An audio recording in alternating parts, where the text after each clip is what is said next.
بسم اللہ الرحمن الرحیم۔ السلام علیکم۔ سید یاسمین تبسم۔ آج ہمارا پوڈ کاسٹ ہے NLP اور قرآن کا باہمی تعلق کے حوالے سے دوسرا سیشن ہے۔ اس میں جو ہم نے پچھلے سیشن میں ہم نے سمجھا تھا کہ کس طرح سے NLP قرآن پاک کے ساتھ لنکڈ ہے، کس طرح جڑا ہوا ہے، کس طرح اللہ تعالیٰ نے ہمیں آج سے 1400 سال پہلے ہی NLP کی ٹریننگ دینے کا طریقہ ہمیں بتا دیا تھا، لیکن یہ ہم نادان ہم نہیں سمجھ سکے۔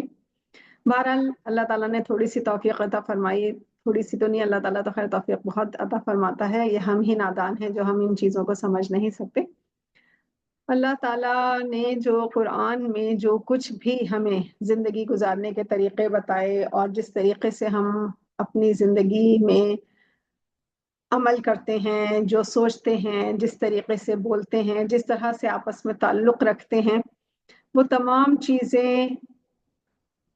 ہی اصل میں اب ہم نے اس کو ایک ٹیکنیکل نام دے دیا ہے، جس کو ہم NLP کہہ دیں یا ہم جو بھی ہم اس کا نام رکھ لیں۔ تو کل ہم نے اس چیز سے جو ہے اس کا لنک ہم نے متعارف کروایا تھا، آج جو ہے اس تعلق کو متعارف کروایا تھا۔ آج جو ہم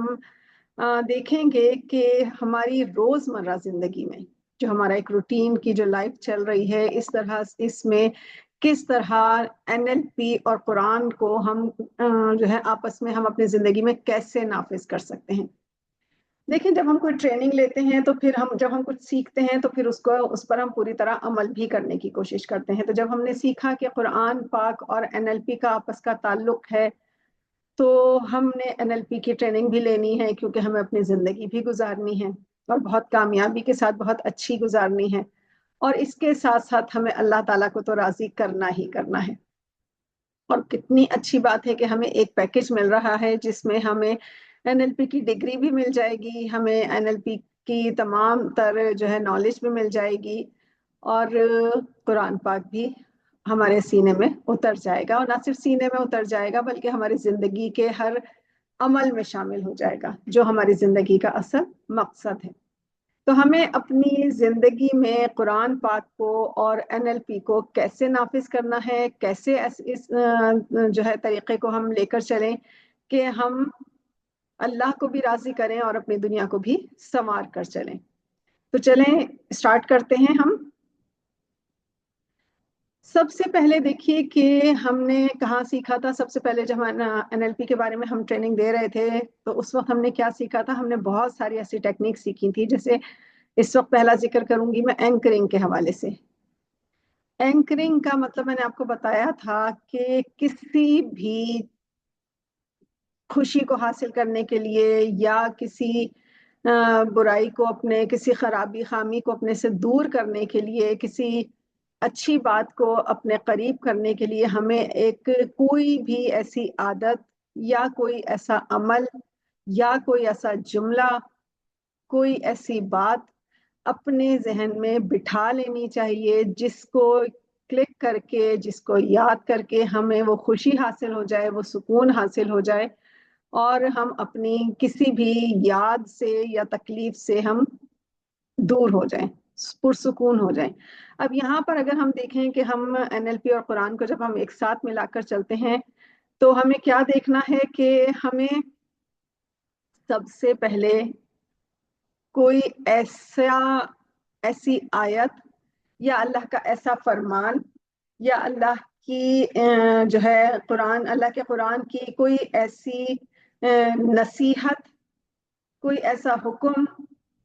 کوئی ایسی خوش آئند بات، خوشخبری اپنے ذہن میں بٹھا لینی ہے اور اس پر پختہ یقین رکھنا ہے۔ جب بھی کوئی پریشانی ہو، ہم اس آیت کو، اس بات کو، اس خوشخبری کو، اس جملے کو، اس ہدایت، اس نصیحت کو اپنے ذہن میں دہرائیں اور ہماری وہ تکلیف ہم سے دور ہو جائے۔ مثال کے طور پر جیسے اللہ تعالیٰ نے کیا فرمایا ہے کہ لا تقنطوا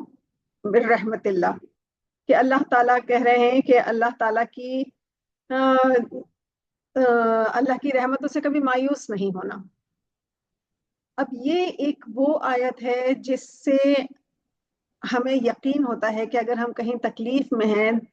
کسی دکھ میں ہیں، کسی پریشانی میں ہیں، تو ایک اللہ ہے جو ہر وقت ہمیں یہ سمجھا رہا ہے کہ میں رحیم ہوں، میری رحمتوں سے کبھی بھی مایوس نہیں ہونا. اگر تم کبھی شیطان تمہیں بہکائے تو بہکانے میں مت آنا، کیونکہ میری رحمت کبھی بھی تم پر سے ختم نہیں ہونے والی. تو یہ وہ جملہ، یہ وہ آیت، یہ وہ خوشخبری ہے کہ جو ہمیں تسکین دیتی ہے، ہمارے سکون کا باعث بنتی ہے اور ہمارے غم کو ہم سے دور کر دیتی ہے. اسی طریقے سے اللہ تعالیٰ نے ایک اور جگہ فرمایا ہے اِنَّ مَعَ الْعُسْرِ يُسْرًا، یعنی ہر دکھ کے بعد آسانی ہے، ہر مشکل کے بعد آسانی ہے. تو مشکلات میں تو انسان ہے نا، اللہ تعالیٰ نے قرآن میں کہہ دیا کہ انسان ہے ہی مشکل میں رہنے والا، لیکن ساتھ ہی اللہ تعالیٰ نے امید دلا دی، خوشخبری سنا دی کہ انسان بے شک مشکل میں رہنے والا ہے، لیکن ہر اس مشکل کے بعد آسانی ہے جس میں اس مشکل میں رہنے والے کا یقین اپنے رب پر قائم ہو. تو یہ آیتیں، یہ خوشخبریاں ہمیں ایز اے اینکر اپنے آپ کو جو ہے وہ سمجھنا ہے، سیکھنا ہے، اس کا عادی ہونا ہے. جب جب ہم کسی درد میں ہوں، جب جب ہم کسی دکھ میں ہوں، ہمیں ان دعاؤں کا، ان جملوں کا ذکر کرنا ہے، بار بار کرنا ہے. اپنے آپ کو کسی بھی پریشانی میں ان جملوں کو دہراتے رہنے کا اور اس پر یقین رکھنے کا عادی بنا لینا ہے. اور پھر دیکھیں گے جیسے جیسے ہماری زبان سے یہ لفظ ادا ہوتے رہیں گے، ہمیں سکون ملتا رہے گا، ہمیں خوشی ملتی رہے گی اور ہماری پریشانی ہم سے دور ہوتی رہے گی. اس کے ساتھ ساتھ آپ یہ دیکھیے کہ جب ہم کوئی ایسی نیت کر لیں، یا ہم جیسے کہا جاتا ہے کہ بھائی اپنی نیت کو اچھا رکھیں، اپنے عادتوں کو پازیٹیو چینج لائیں، تو اس کے لیے بھی ہمیں اللہ تعالیٰ سے مدد مانگنی ہے. کیونکہ دیکھیں ہم اپنی مرضی سے اپنی عادت چینج نہیں کر سکتے، ہم مجبور ہیں. تو اس کے لیے بھی سب سے پہلے تو ہمارا فوکس ہونا چاہیے کہ ہم اللہ کو راضی رکھیں، اللہ کے ذکر پر اپنی توجہ مرکوز رکھیں، جو کہ NLP کا ایک اور بہترین عمل ہے، بہترین ٹیکنیک ہے. اس سے ہماری توجہ جب ایک طرف مرکوز ہوگی، جب ہی ہم اپنے مقصد کو حاصل کر سکیں گے. تو ہمیں اپنے مقصد کو حاصل کرنے کے لیے ہمیں یہ پریکٹس کرنی ہے کہ ہمیں صرف اللہ کی طرف متوجہ ہونا ہے، اللہ کی طرف دیکھنا ہے. جب جب مشکل ہو، جب جب پریشانی ہو، جب جب آپ کسی بھی قسم کے مسئلے مسائل کا شکار ہوں، بجائے اس کے کہ آپ ادھر ادھر جو ہے نظریں گھماتے پھریں، لوگوں سے ملتے پھریں، غلط قسم کے عمل میں جو ہے ملوث ہو جائیں، بہتر یہ ہے کہ ہم اپنی توجہ صرف اور صرف اللہ کی ذات پر رکھیں، اللہ کے ذکر پر رکھیں، اللہ کے کلام پہ رکھیں، اللہ کی باتوں میں رکھیں، اللہ کی محبت سے سرشار رہیں. اور جب ہم توجہ صرف اس طرف رکھیں گے تو یقین جانیے کہ ہماری تمام پریشانیاں، تمام دکھ، تمام مسائل خود بخود دھیرے دھیرے ہم سے دور ہونے لگیں گے اور ہماری پریشانیاں آسانیوں میں بدل جائیں گی. ہمیں اس چیز کا عادی بنانا ہے اپنے آپ کو. یہ جو ہم اس طرح کی عادتوں کو اپنے اندر استوار کریں گے، اس سے ہماری دنیا بھی سنورے گی، ہماری آخرت بھی سنورے گی اور ہماری زندگی میں مزید بہتری آئے گی. رفتہ رفتہ کوشش کیجئے کہ اپنے آپ کو قرآن کے ساتھ جوڑیے. NLP اور قرآن کو ہم جب لنک کریں گے اور اس طریقے سے دیکھیں گے تو ہمیں پتہ چلے گا. اچھا، میں ایک چیز اور آپ کو بتاؤں کہ جب ہم کوئی چیز ریپیٹ کر رہے ہوتے ہیں، جب ہم کوئی دکھ میں ہوتے ہیں، تو ہمیں چاہیے کہ ہم کوئی بھی ایک ایسا جملہ، ایسی بات اپنے ذہن میں رکھ کر بار بار دہرائیں جو خود ہمیں ہمارے اپنے لفظوں میں تسلی ملے. جیسے آہستہ آہستہ آپ سے کہا جاتا ہے کہ آپ اپنے آنکھیں بند کیجئے، کسی بھی پریشانی میں ہیں، آپ آہستہ آہستہ اپنی آنکھیں بند کیجئے،